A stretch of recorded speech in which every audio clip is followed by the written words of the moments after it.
Olha lá, as coisas acontecendo rapidamente, muita ramificação, muito desdobramento, né? O livro Diários 1973-1974 de Mestre Albuquerque Ferreira, juntamente com o memorial, né? Que vai pegar todo esse pessoal da região nordeste do Brasil, né? Sendo encaminhado. Precisamos agora vender o livro, né? Precisa da sua colaboração. Na nossa tela você tem aí a forma de você comprar o nosso material, né? Você pode utilizar o Pix, né? A chave Pix é postv@dhnet.org.br. Faça parte desse mutirão, né? Porque numa linguagem assim meia das antigas, né? A gente vai contar com a colaboração daqueles que estão conosco nesse projeto. Se tivesse na vida só essa simples homenagem, já bastava. É o encontro do meu passado com o meu presente. Eu sentia como se as pessoas tivessem esquecido, não a mim, que conto a história, mas os heróis, os verdadeiros heróis. 25 de dezembro de 1973. No silêncio da tarde, quando o sol desfalecia, os restos dele surgiram. Não se sabia o que houve. Braços e pernas quebrados, a carne em putrefação. 8 dias se fazia da sua detenção. Todos os dentes partidos, escapelado também. Não havia sinal de balas. Havia apenas uma verdade: que morrera de pancadas, pau de arara, telefones, pontapés e cacetadas. Num massacre odiento, sem defesa e sem culpa, subtraíram-lhe dos vivos. Olha, inicialmente eu queria me apresentar com o meu lema na vida, que é poesia, prazer, amizade e humor, na conjuntura que for, e me apresentar que eu sou um rigoroso seguidor do Detran na minha vida. Sempre à esquerda, não ultrapasso pela direita. São essas. E a minha identificação como plebeu, republicano, democrata popular, cidadão de esquerda, socialista, comunista e pluralista e seguidor do Detran. Agora, com relação à doutora Messia, o nome da doutora Messia Albuquerque apareceu como a advogada de Gregório Bezerra. A gente ouvia na militância, a doutora Messia, advogada, manda notícia, tal, entendeu? Como a advogada de Gregório. O nome dela aparecia assim, de uma maneira mais ou menos genérica. Aí, já em 68, por aí, 67 para 68, quando os movimentos começam a se rearticular, e começa gente a ser preso, estudante preso e tal, aí o nome de Messia aparecia, era um estudante preso, chama a doutora Messia. O nome dela aparecia assim, como aquela advogada que estava atendendo a todo mundo de todo jeito. Quando começaram a ocorrer prisões assim mais permanentes, não só aquela prisão de gente que é presa em manifestação e depois sai, mas prisão para cumprimento de pena, aí eu comecei a fazer contato com a doutora Messia. Fulano é preso, aí a gente queria pegar os depoimentos da pessoa, entendeu como é? Se informar. E como é que estava a pessoa, se já tinha visita, se não tinha. Aí eu comecei a ir na casa da doutora Messia, que, por coincidência, era no mesmo edifício, o Edifício Ouro, onde morava a família de Aníbal Valença, era a avó de Aníbal. E Aníbal Valença, filho do célebre comunista pernambucano Ivo Valença, um dos caras mais torturados do velho PCB, Ivo Valença, que foi muito torturado. Dona Pepe, né? Ela cita muito Dona Pepe. Então, eu ia muito na casa de Alcides Valença, irmão de Aníbal, e ia na casa de Messia saber de notícias. Aí eu conversei muito com Messia para saber de notícias, de pessoas, gente que foi presa, que não foi presa, etc. Entendeu? Eu conversei, a partir de 68, eu ia muito na casa dela, saber de pegar notícias. Até que eu fui preso em 1971, chego na casa de detenção, E imediatamente minha família foi atrás da doutora Messia e passou a ser a minha advogada, me defendeu numa danação de processo, sem nunca ter recebido um centavo de mim. Minha mãe tinha uma pensão, tinha sido despejada, foi... Eu estava na clandestinidade já há 2 anos, a doutora Messi foi minha advogada durante muito tempo. Tá certo? Então, ela era aquela advogada disponível a defender quem pudesse pagar e quem não pudesse. Era como se fosse uma coisa missionária dela, né? Certo? Então, foi essa doutora Messi que eu conheci. Mas agora, ela tem esse lado dela. O que se destaca nela é esse despojamento dela, esse trabalho incessante dela de defender presos políticos, e por indicação de parentes e amigos e tal. Então, meus contatos com ela foram por aí. E isso é muito bem registrado nas memórias do Gregório Bezerra. Que Gregório Bezerra, na memória dele, faz um elogio à doutora Messia, dizendo ela, grávida, com a barriga pela boca, ia lá.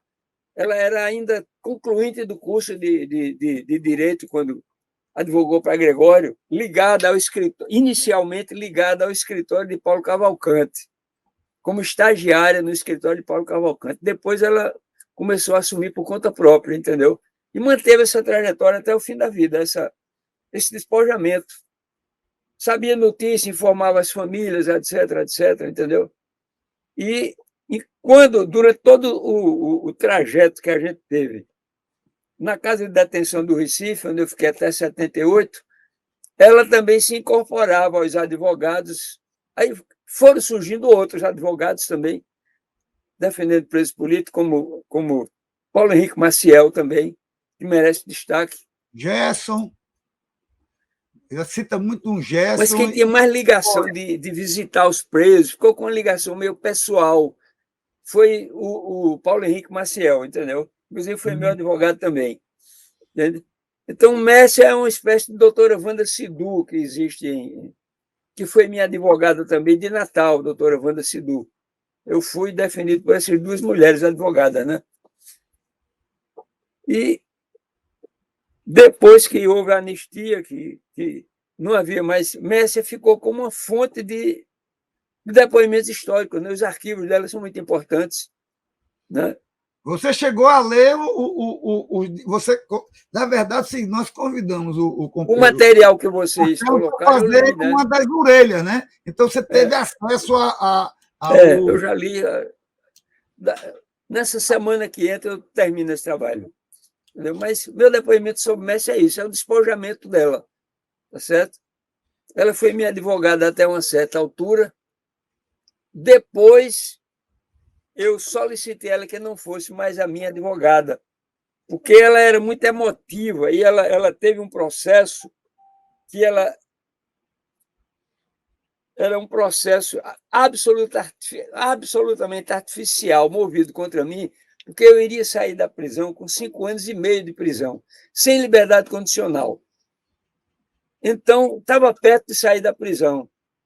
Aí inventaram um processo e me incluíram no processo de um assalto a banco no Ceará, que não tinha nenhuma condição de me enquadrar, mas eles me botaram como autoria intelectual.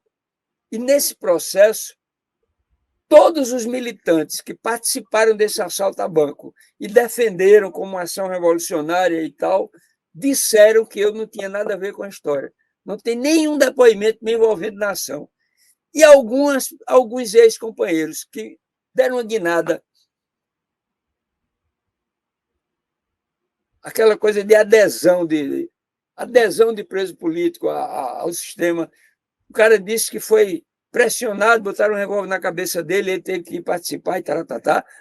Nessa ala também, ninguém fala em mim e me atribui responsabilidade. Mesmo assim, eu peguei 12 anos de cadeia. Entendeu?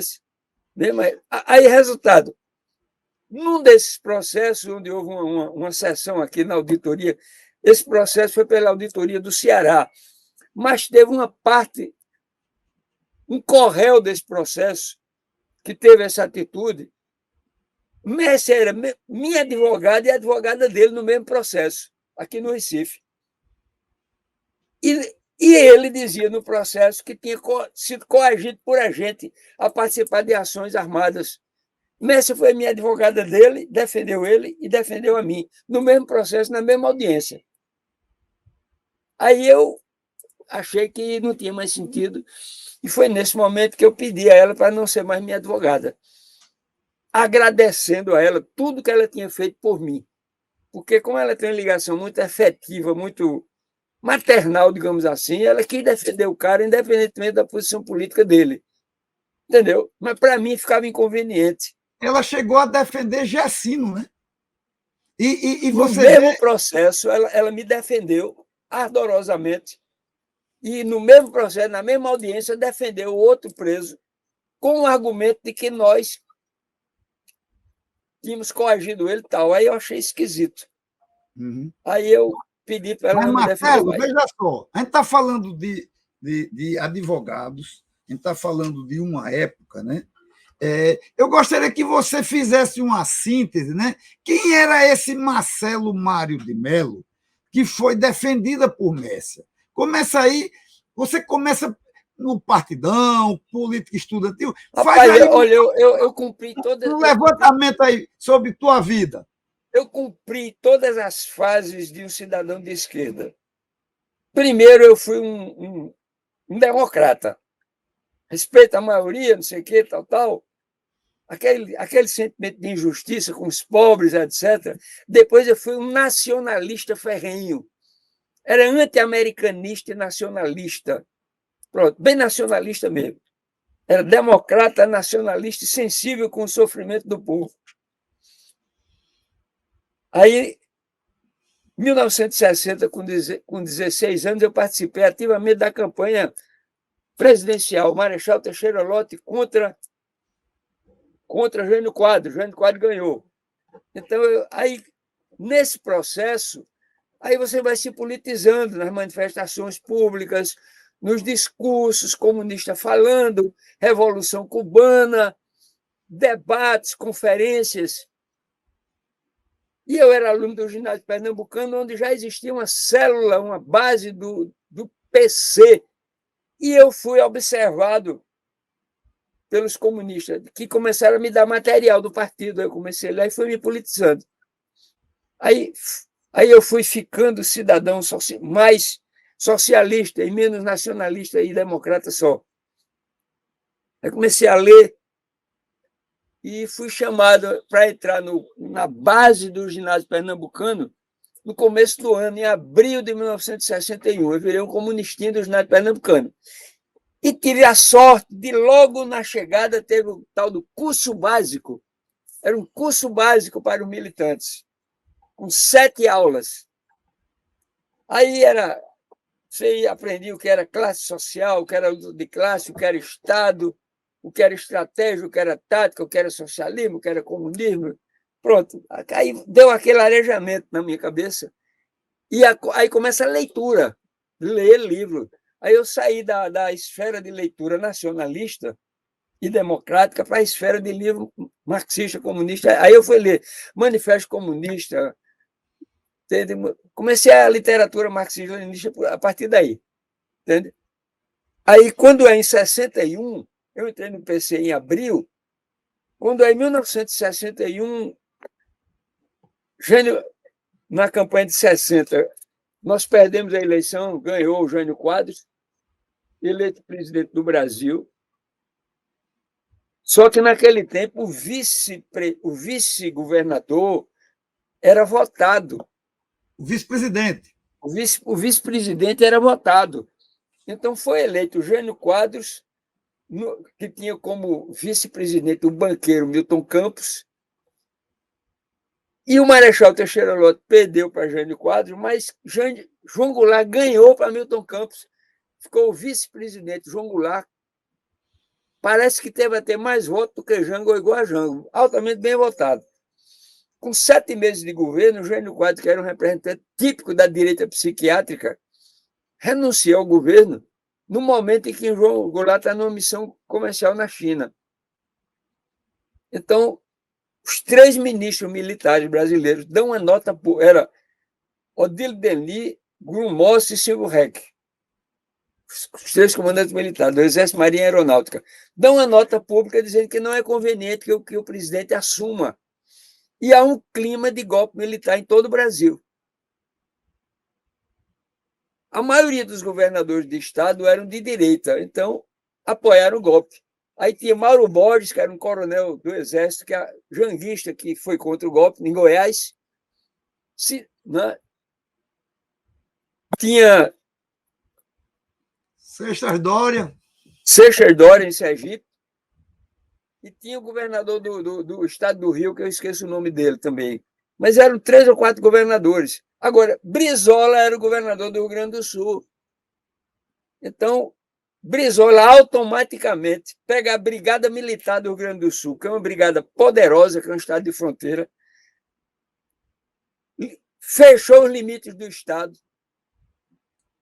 desapropriou a fábrica Tauro de Armamento, que tem um arsenal lá no Rio Grande do Sul, e se apossou dos transmissores da Rádio Guaíba, os mais potentes, instalou no subterrâneo do Palácio e criou a cadeia da legalidade, falando sem censura para todo o Brasil. Porque o Brasil estava sob golpe de Estado. Prenderam comunista em casa, invadiram sindicatos, invadiram diretórios estudantis, tropa na rua não podia juntar gente, e censura a imprensa. Pronto, ficou um golpe de Estado de 61, agosto de 61. Aí Brizola puxa do Rio Grande do Sul a campanha da legalidade, posse a Jango, e criou um slogan: não daremos o primeiro tiro, mas o segundo e o último. E criou a resistência no Rio Grande do Sul. O comandante do 3º Exército, o general Machado Lopes, recebe a ordem de invadir o palácio e também a ordem de bombardeio aeronáutica. Então, essa notícia foi captada pelos radioamadores, e Brizola sabe disso e comunica à população que há uma ordem de invasão do palácio, do bombardeio, que ele não vai sair de lá com a mulher e os filhos dele, que o lugar dele é ali, o dever dele é ali, e pronto, acabou-se. E o Marechal Machado Lopes entra em crise de consciência e termina achando que deve defender a legalidade e não invadir. Então, houve um desequilíbrio nas forças militares, que o exército mais poderoso do Brasil, sediado no Rio Grande do Sul, estava defendendo a legalidade. Aí João Goulart entra pela fronteira, pelo Uruguai, vai para o Rio Grande do Sul. Brizola sugere a ele que ele instale o governo no Palácio de Iratini, no Rio Grande do Sul, demita os ministros militares, nomeia outro e dê um ultimato aos ministros militares e decretasse intervenção em todos os governos onde os governadores apoiaram o golpe, nomeava o interventor e convocava novas eleições. Era a posição de Brizola. Jango não topou e, com o Palácio em Brasília cercado, o centrão da época articulou a emenda parlamentarista. João Goulart aceitou assumir o governo sob o regime parlamentarista, fizeram emenda constitucional na hora, e ele assumiu o governo sob o parlamento, tendo como primeiro-ministro, Tancredo Neves. Então, o ano de 61, João Goulart não governou. Aí ele consegue, no fim do ano, antecipar um plebiscito que estava previsto para 1965, pelo presidencialismo, sim ou não. Então, todo o Brasil, mais de 90% da população, defendeu no plebiscito o retorno ao presidencialismo. Aí Jango volta. Aí, a partir de 62, ele começa a articular a chamada reforma de base, né? E algumas medidas importantes, como, por exemplo, a extensão da legislação trabalhista para os trabalhadores rurais, que desde Vargas, desde os anos 30, a legislação trabalhista só valia para os trabalhadores urbanos e não rurais. Nenhum direito trabalhista. Aí ele estende aos trabalhadores rurais. Numa situação em que Miguel Arraes tinha sido eleito e assumiu no dia 1º de janeiro de 1963. Aí aqui em Pernambuco, Miguel Arraes aplicou rigorosamente a legislação trabalhista no campo. Certo?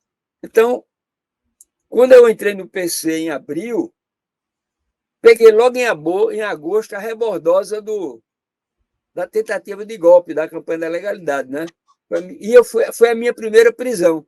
Na campanha da legalidade, eu estava pichando o muro na Avenida Manuel Boba, no Recife, e fui preso, com a mão toda melada, pichando o muro. Aí passei um dia no quarto exército, me deixaram dormindo lá. Como eu tinha 17 anos e tinha cara de menina, a praia estava menos idade, nem filho de bobo, deu para passar. Está lá registrado, minha primeira prisão. Aí, a partir daí, eu entrei no PC, aí eu fiquei com um sinal de alerta. Eu sempre perguntava, se tentarem outro golpe, a gente tem condições de resistir? Não foi por isso empiricamente, pela minha experiência viva. Eu sempre ficava preocupado. Se tentar outro golpe, a gente tem condição de resistir? Tanto que, quando, já perto de 64, uma ala do Partido Comunista, como Marighella, Jacó Gorende e Mário Alves, que eram de origem baiana, embora não residissem mais na Bahia e não militassem na Bahia, mas todos os três eram baianos e eram do Comitê Central do PCB, eles achavam que o golpe era inevitável e nós tínhamos que nos preparar para o golpe. E eu afinei com essa tendência. Enquanto a maioria do Comitê Central, prestes à frente, dizia que não havia clima para golpe no Brasil. Entende? Então, a primeira grande discussão que houve depois do golpe entre os comunistas foi o seguinte: qual foi o erro fundamental? Essa ala achava que o erro fundamental foi não ter se preparado para o golpe. Que os caras sempre tentaram dar golpe com toda aquela regimentação que havia no Brasil, com alguns avanços. É claro que iam tentar dar um golpe e a gente tinha que estar preparado para ele. Dentro dessa perspectiva, terminou abrindo o caminho para os rachas dentro do PCB que foram para a luta armada. Aí, o racha dentro do PCB, que eu participei dele, e viajei para Natal em 1967, para Mossoró, por aí, para organizar a dissidência, a cisão com o PCB e fundar o PCBR. Foi quando eu conheci meus companheiros natalenses, Luciano Siqueira, Juliano Siqueira, Luciano Almeida, Cláudio Gurgel e vários outros companheiros. Tarcísio Gurgel, escritor também. Emanuel, chegou a conhecer? Emanuel Bezerra? Conhecia Manuel. Manuel era do PCB, mas já estava tendendo para o PCR. Uhum. Ele já estava dentro ainda do PCB, com racha e tal, mas já tendendo para umas posições ligadas aqui. E depois ele foi para o PCR. Entende?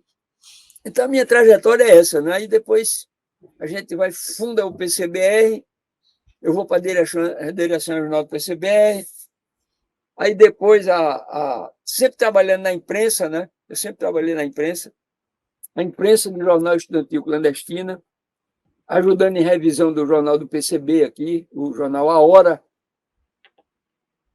e sempre cuidei da imprensa partidária. Todas as publicações eram comigo, né? Do partido, né? Todas as publicações eram comigo. E eu viajava muito, né? Aí terminei ficando, minha prisão preventiva saí, eu fiquei 2 anos na clandestinidade, usando nome frio, etc., etc., com cabelo pintado de galego, e terminei sendo preso aí na Lagoa do Bonfim, em Natal, na beira da Lagoa do Bonfim. Passei 17 dias aí no quartel e depois vim para o Recife. Então, eu tenho minhas ligações com o Natal aí, né? Até hoje? Até hoje, tenho minhas ligações com o Natal aí. Agora, me diga um negócio. Quando eu saí da prisão, passei 8 anos, 43 dias, 19 horas na prisão, entrei com 27 anos, saí com 35. A anistia foi em agosto, eu saí em abril, com a redução das penas. E me agreguei, eu passei mais tempo em Recife, no Rio, do que no Recife, no ano de 79. Que eu fui rever meu irmão, que era ligado ao PCB e tinha ido para a União Soviética, e eu não via ele desde o meu tempo de prisão.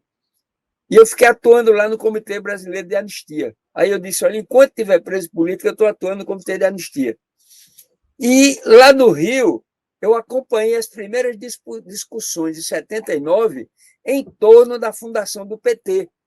Aí eu já me alinhei a favor da fundação do PT, ainda em 79, quando as comissões embrionárias começaram. E recebi muitos companheiros que vieram do exílio na época, né? Apolônio de Carvalho foi receber no aeroporto, Bruno Maranhão, Frederico Menezes Oliveira e vários companheiros que vieram do exílio. Eu estava lá quando quando o Prestes chegou, eu estava no Rio também. Então, a partir daí eu comecei uma militância de fundação do PT e uma atuação na imprensa sindical. Criamos a equipe de comunicação sindical ECOS, eu e Paulo Santos, jornalista daqui, e a gente dava assistência à luta para a derrubada dos pelegos nos sindicatos, campanhas grevistas e campanhas salariais. Fazíamos jornal de uma danação de sindicatos aqui.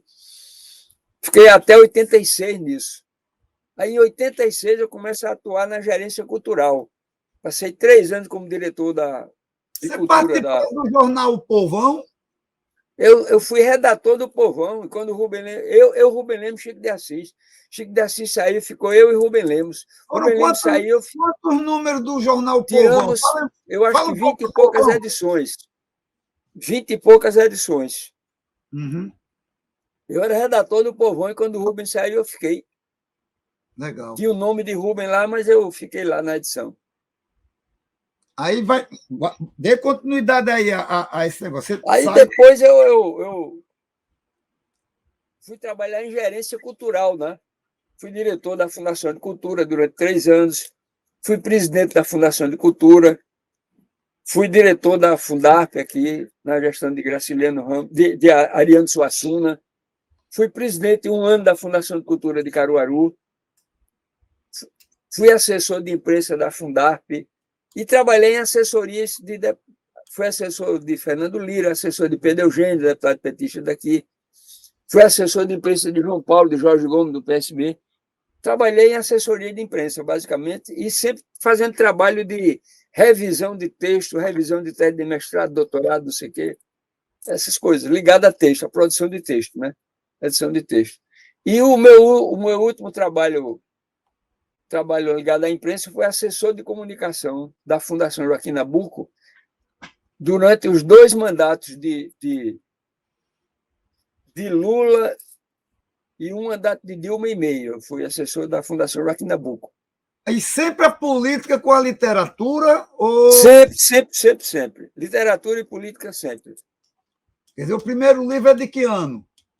O meu primeiro livro foi uma coletânea dos poemas escritos na prisão, com o título de Escolares e as Contas. Não, estou confundindo. Os 4 pés da mesa posta. Os 4 pés da mesa posta. Poesia na prisão. Tem um prefácio de Afonso Romano de Santana, uma notinha de Ferreira Goulart. Isso eu estava no Rio. Eu trouxe ele pronto do Rio e editei aqui em 1980 no Recife. E de lá para cá, de 1.500 exemplares. Quantos livros de lá para cá? Aí tem um bocado. Aí depois saiu Manifesto Masculinista, Manifesto da Esquerda Vicejante, saiu Escolares e as Contas, saiu Rumo e Resistência, saiu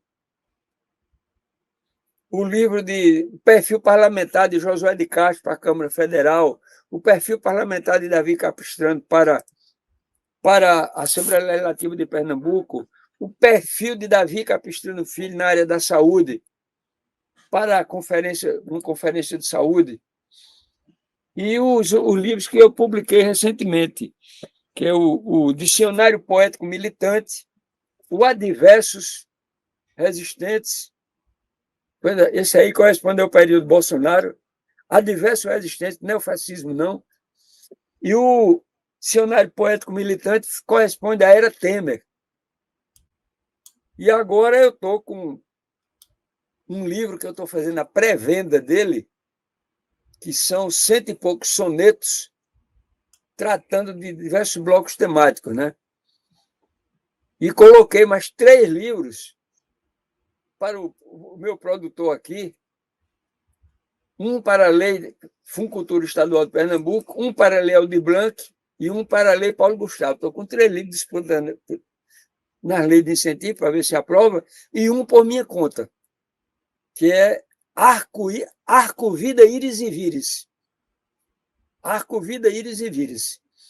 Aí são sonetos, 102 ou 103 sonetos, um bloco temático falando do treva e luz, as ondas da vida, os vai e vem da vida. Outro é nuvens da mente. Outro é águas da história. Outro é arca do amor. E outro é íris da poesia. São poemas tratando de... Marcelo, a gente está falando de uma época, né, que você passa pelo PCB, você passa pelo PCB. Por isso eu registrei em poesia. Tudo isso eu queria que você falasse um pouco. Quer declamar um aí logo? Depois eu faço a pergunta. Tem um que é o seguinte: testemunho após as grades. Eu acho que é a obrigação de quem cumpre uma prisão, tal. Qual o testemunho? Esse poema é o seguinte: aquele que tem a cicatriz deve tratar de tirania e treva, juntando contas ao contar da história. Sem ares de vedete, professor, herói, principalmente se herói não foi. Apenas cuidadoso depoente sobre um tempo em arquivo de ausências, deixando ao depois o próprio umbigo falar das flores, frutos de uma plantação ainda nascente e do mal geral gerado pela não colheita. É necessário esclarecer que a tirania não surgiu da pura decisão de homens fardados, pois o tacão está sempre a serviço do cifrão. Ao evocar mártires, heróis supliciados, perseguidos, lembrar dos seus jeitos de rir. Convém deixar precisos os graus de execução e mando na força bruta estruturada, sem exagerar os crimes do inimigo, as dores dos amigos, por ser sempre a verdade a melhor medida na guerra e no pós-guerra. E chega a hora de expor a própria dor na caminhada, peito aberto, sem temor da lágrima, pois afinal o depoente é um ser igual de sonho e sangue. Ao fim do testemunho, erguer um brinde ao século e às lutas, e à noite, quando a lua mais escura, com letras de esperança em laser, história e verdade escrever nas nuvens da cidade. Esse é o poema, o depoimento de quem passou pela coisa, né? Mas veja só, Marcelo, você teve a oportunidade de conhecer e conviver com figuras muito interessantes, que eu gostaria de que a gente pegasse, tipo assim, na época do PCB, ou pessoas ligadas ao PCB. Fale um pouquinho aí de Gregório Bezerra. Primeiro, eu tive um largo convívio com Gregório Bezerra, comandou o comitê eleitoral da campanha de Miguel Arraes a governador de Pernambuco, em 61. E eu, todo dia, eu saía no carro alto-falante. E de noite eu ia a um comício, todo dia. Era anunciador de comício de ponto de rua, de bairro. E eu ia no jipe de Gregório. E Gregório deixava a gente em casa no jipe. E eu vi muitas e muitas e muitas histórias de Gregório. Ele contava muita história, ele era muito conversador com a juventude, né? Então, eu vi... algumas dessas histórias de Gregório que eu vi, eu botei no meu artigo, Armas e Chocolates. Eu publiquei. Conta algumas dessas para a gente. Gregório disse a mim que fumava. Ele era fumante. E quando teve em Fernando de Noronha, tinha um companheiro, que ele não me disse o nome, que era muito viciado em cigarro, estava ansioso por falta de cigarro. Aí um policial passou assim, soltou uma ponta de cigarro. Esse companheiro se esgueirou e pegou a ponta de cigarro do policial. Gregório disse que foi indignado vendo um preso comunista pegando ponta de cigarro do policial e fez um juramento para nunca mais fumar, e nunca mais fumou. Isso ele me contou essa história. Ele teve preso junto com o Djalma aí, Fernando. Mas me diga uma coisa, a figura de Gregório hoje é uma figura que, quando vira mito, é uma coisa, né? E qual a ideia que você tinha de Gregório Bezerra? Gregório era o seguinte, ele tinha 60 e tantos anos já, mas ele tinha um físico atlético, ele era instrutor de educação física. Ele usava umas sandálias, as tais alpercatas. Era um cara vigoroso, disposto, forte, cara forte, disposto demais. E uma vez, outra de Gregório, que eu me lembro, nós tínhamos na frente do Diário de Pernambuco, na praça, uma banquinha de estudantes. Ainda não tinha havido adesão muito grande na campanha de Arraes. O comitê estava... Aí a gente vendia uns selinhos, vendia uma medalhinha para fazer finanças para a campanha de Arraes. Aí a direita, a campanha de João Cleófilo de Oliveira, que era financiada pelo IBAD, Instituto Brasileiro de Ação Democrática, encostou uma Kombi com aquelas bocas de alto-falante enormes, gigantescas, e ligava bem alto onde a gente estava. Colado. Aí Gregório soube disso. Gregório disse, isso é um absurdo. Permitir isso? Vocês estão mortos? Basta 4 homens, levanta e vira essa Kombi no chão. Quem que não pode permitir isso? Bem, isso é uma de Gregório. Eu vi. Outra, ele chegou lá um dia, estava Nelson Rosas, que é um companheiro, era velho, mais velho do que eu, estudante de engenharia, originário da Paraíba, e hoje professor universitário lá na Paraíba, aposentado. Nelson deve ter uns 84 anos de idade por aí. Então, Nelson contou que chegou um dia lá, Gregório estava com meia dúzia de foices, botando cabo nas foices. Botando cabo nas foices. Aí ele disse, que é isso, Gregório? Ele disse, aqui vai ter hoje um comício no Caçote, e toda vez que a gente faz comício no Caçote, que é um bairro do Recife aqui, a direita vai fazer. Vamos ver agora. A gente se arma de foice aqui, vamos ver. Gregório estava armando foice, porque podia ter uma briga no faculdade. Aí ele pensou, você pega uma foice, aí a estudantada pegar briga de foice não dava, né? Agora, o fato é que não houve a bronca no Caçote, mas Gregório estava com as foicinhas dele lá. Entende? Mas, Marcelo, eu lembro que num vídeo que houve sobre Irã Pereira, você dá um depoimento, porque Irã também tem uma característica que também eu acho que aproxima Irã era outro, Irã era o comunista que saiu do figurino, porque ele era ator de teatro, tá certo? Ele, inclusive, em plena época do anticomunismo feroz, ele participou de um filme fazendo o papel de um padre. E ele frequentava o ambiente cultural, né, Irã, né? Então, tinha esse perfil completamente diferenciado da visão do comunista tradicional, né? Irã. Era um cara assim. Era um homem que teve 3 filhas, não teve filho, um homem, né? Convivia muito com as mulheres da casa dele, né? Irã, né? Foi secretário de Finanças do governo de Arraes, enquanto Arraes prefeito. Ele foi secretário de Finanças de Arraes prefeito. E tinha o velho Davi Capistrano, que era... Davi usava aquele cabelo, tipo, chamava Jack Dempsey, que pelava o coco pelado, né? Aquela coisa de milico, assim.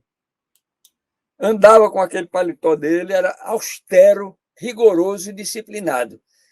Davizinho estava em casa com os colegas, quando chegava 10 horas da noite, Davi Capistrano cruzava os braços e dizia, se querem dormir, tem cama disponível para... Ele dizia, isto aqui não é casa de malandro. Às 10 horas é hora de dormir para trabalhar e estudar amanhã. Se quiserem ficar, tem cama, sejam bem-vindos. Se não, vão para casa, que isto aqui não é casa de malandro. O velho Davi Capistrano. Me diz uma coisa, e Luiz Maranhão, você chegou a ter contato com Não, o Luiz Maranhão eu ouvia falar, mas não conheci pessoalmente. De Luiz Maranhão eu me lembro muito de um artigo dele, publicado na revista Civilização Brasileira, criticando a teoria do foco de Regis Debray, um artigo muito importante, na época, na revista Civilização Brasileira. Um artigo assinado por Luiz Maranhão. Aquela que tem Dom Helder é sobre não me lembro igreja. Qual é. Agora eu tenho aqui a coleção completa da revista, eu consegui juntar. E daquele pessoal ligado ao Partidão, quem mais você teve contato, desses que são mais conhecidos assim? Olha, o contato maior que eu tive assim foi com o Gregório por causa da campanha. Eu namorava, eu tinha 18 anos e namorava com uma menina que era judia, que tinha 15, era namoro escondido. Porque eu era goi, o termo depreciativo que os judeus dão com goi, eu era goi. E ela chamava Gregório chamava ela de minha netinha, ela chamava Gregório de vô. Geralmente ele chamava as moças de meu netinho e minha netinha. Todas minha netinha. Aí ela dizia, a gente dizia que ia casar e que Gregório ia ser o padrinho do casamento. Aí terminou, levaram a menina para Israel e depois veio o golpe de 64. Aí pronto, acabou com tudo. E quando o Gregório esteve na casa de detenção preso, o PCB lançou um jornal mimeografado, Combater. E eu levei dentro do sapato o número do Combater. Entrei lá na cela de Gregório e dei a ele o número do Combater. E no primeiro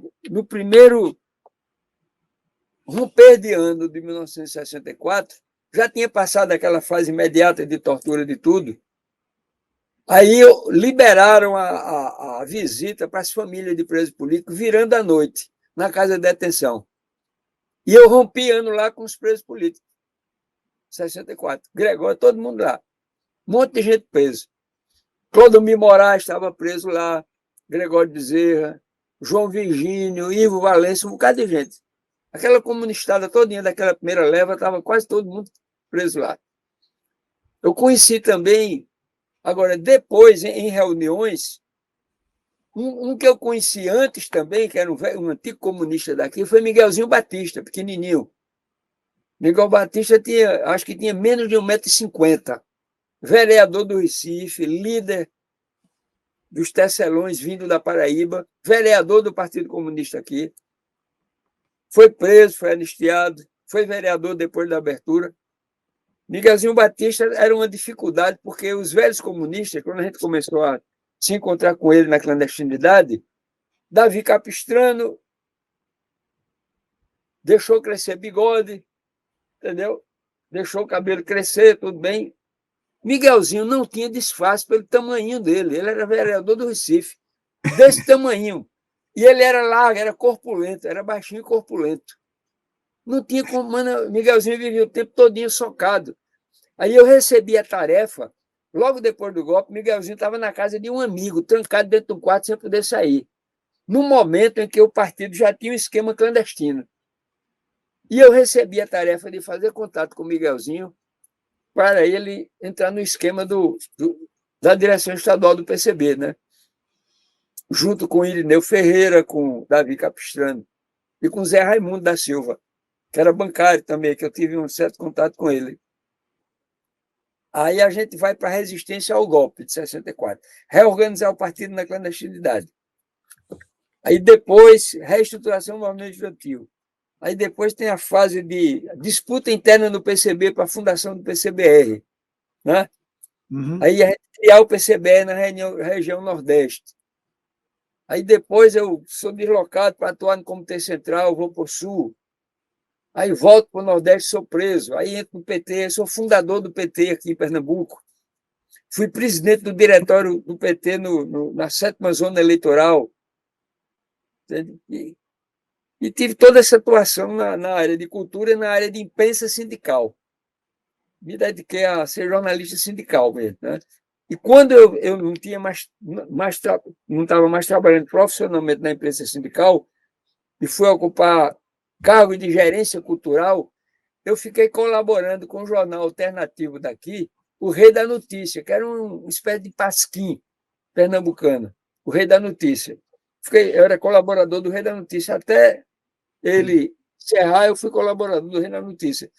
Depois, quando eu já estava ocupando o cargo de assessor de imprensa, eu escrevi matéria assinada por Jornal do Comércio, na parte de opinião. Publiquei muito matéria assinada no Jornal do Comércio. Né? E pronto, e agora estou fazendo a transição, fui assessor de imprensa parlamentar e estou agora querendo fazer a transição para o jornalismo através de blog e de podcast. Até o fim do ano eu vou entrar nessa. Uhum. E para terminar, Marcelo, vamos terminar com a poesia, né? A poesia que sintetize a tua vida e a tua visão de... Porque a gente está vivendo, quer dizer, a gente falou de muitas mudanças, mas a gente também está vivendo um mundo que está mudando para caramba, né, bicho? Pois é. A gente não esperava nunca começar a ver os estertores, ou o início dos estertores do Império, né? Como é que a gente podia terminar com a poesia para que você sintetize tudo isso? Veja bem, eu sempre gosto de terminar com o meu poema Bandeiras. que não é nem um poema entende? Agora, para manter... Tem um texto que eu fiz, que é um texto literário, um texto... Os vagalumes persistentes. A verdade fez uma visita clandestina à cidade da mentira cimentada. Andou por ruas, praças e edifícios, detendo-se em monumentos e jazigos construídos sob o pó da palavra cristalina. No Vale do Alvorecer, teve encontro com a legião dos vagalumes persistentes. Eles foram chegando e se juntando em nuvem de luz que se elevou e a envolveu, mas sem a força para suportar seu peso e transportá-la às alturas.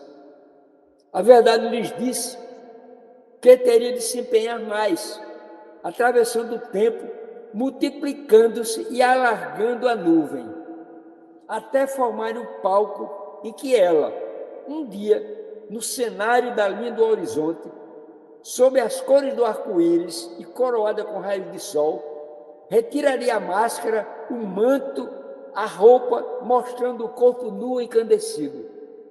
Então os vagalumes se transformariam em estrelas, as consciências se acenderiam e seria demolida pedra a pedra a cidade da mentira cimentada, construindo-se a cidade-luz.